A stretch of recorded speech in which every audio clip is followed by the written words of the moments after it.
OP11 may be the most insane pre-release set we've ever seen. I mean, this set is powerful. It gives us 2 new Straw Hat leaders, Nami and Mr. Tier 0. We get support for the new archetype sword. I mean, look at my boy Kobe. The Big Mom Pirates are back with Katakuri. Hopefully he's less annoying this time, but hey, at least he's not yellow. And also, Jinbei finally gets a leader card. That's right, 7 out of 9 crew members now, Bandai. Come on, we're 11 sets in. Where are the other 2? Oh yeah, and we got another leader that can't attack, because we know how well all the previous ones have done in every meta they've been in. Well, I guess except this guy. Oh hey Victor, what are you up to? Playtesting some decks for OP11? Alright man, who are you maining? Okay, well we're gonna have to have a conversation about your poor life choices later, but for now, let's show these people the best cards to build a sealed deck with in OP11. And in order for us to do that, we need to use the acronym. Yeah, that's right, it's Victor. It stands for Vanilla's Interaction, Counters, Threats, Obstacles, and Reactions. By vanillas, I mean cards without innate abilities and just power, toughness, and a little bit of counter. And man, did Bandai treat us well this set. We have standard well-statted vanillas, but this time we also have 2k counter vanillas. With these, if you need a body on curve, play it out. Otherwise, you can use it in your hand for a 2k counter. Honestly, chef's kiss of a design. I love that they're doing this with 2k counters. And honestly, my advice, play as many as you can that are 5k or higher power, as they are really great curve fillers for your deck. Next up is Interaction. These are cards that KO, rest, or disrupt your opponent's game plan. Nico, Robin, Zephyr, and Excalibur will help you with tricky board states and allow you to get solid swings out onto really annoying characters with their awesome power reduction. While Honesty Impact will let you KO up to one 10,000 power character, or the way I like to use it is a little bit of a 2-for-1 action. You can give minus 4,000 to a rested character and then KO a 6,000 power or less character that may be active, and then swing into that smaller character so you can deliver a nice 2-for-1 sandwich to your opponent. For resting characters, we've got Fisher Tiger and Gum Gum Elephant Gatling as really solid options in this category, and if you want to keep them rested, try out Lord of the Coast.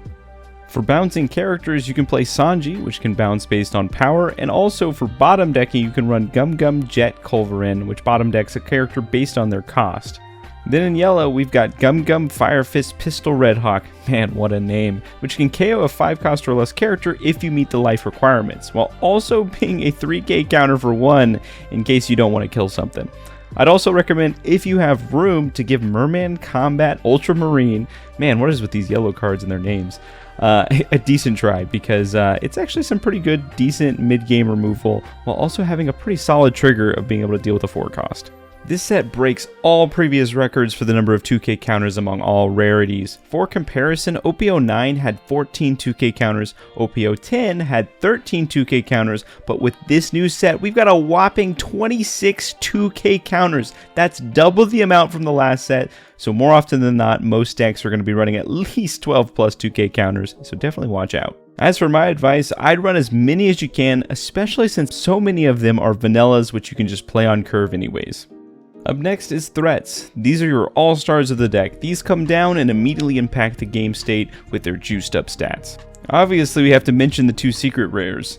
Luffy has Rush and can bounce a 4-cost character or less when attacking, while Kobe can enable a character to hit an active one while also being able to buff your leader by 1000 power for the entire turn cycle every time he attacks. Stepping down from secret rarity, in red we have Zoro, which is honestly a decently statted card that also lets you pass Arrested Dawn to either your leader or another character, basically enabling you to be swinging 6k with your leader every single turn while he's on the board. Hibari can help you clear a rested character with her on-play, power reduction, as well as being able to be a 7k attacker on each of the following turns. Pretty solid card. Jinbei is an 8k power body with pseudo rush, which basically allows you to quickly threaten any rested character with an 8k body for 6, incredibly strong. Then finally we have 8-drop Katakuri, which is a blocker that also can restand himself up at the end of your turn, which means you can play both on offense and defense with this card.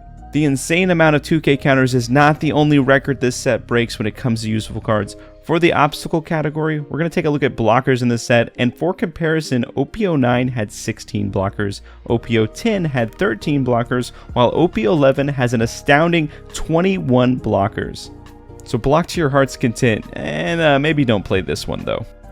Finally, we have reactions. These are counter cards that offer a bit more bang for their buck, while also being a worthwhile inclusion to leave some dom up for every turn. We've got Glorp Web, man what a name, which when played at the right time can give your leader plus 3000 for that battle, but also keep plus 1000 for the rest of the turn, making yourself a 6k leader into any other attacks that turn, which is an incredibly strong effect for a very silly named card. Gum Gum King Cobra is a 1-cost 2k counter. Not that amazing, but if you need to get out of a big attack or several mid-size attacks, consider countering with cards from your hand first before playing this event, as you'll be able to get that extra plus 2000, making it a 4k counter for just 1 Dawn. Then finally, we have the latest batch of modal events. Each of these offer something to do during your turn, but also could be a pretty decently sized counter for 1 Dawn at a pinch on your opponent's turn. And that's the acronym. Hopefully my advice will offer some help when you try to build your deck at this next pre-release. Oh yeah, I guess I should talk about leaders. Honestly, I prefer Rainbow Luffy, as he lets you use every effect in the set regardless of restriction, and honestly makes for a more interesting format. But even though Bandai includes one in your promo pack, he is not enforced. So instead, let's talk about some other leaders that you should run to best increase your chance of winning that are outside of Rainbow Luffy. Just play Sanji. Thanks for watching, everybody. If you enjoy these types of videos, definitely like this video and leave a comment below if this video actually helps you in your pre-release. Other than that, thanks everybody.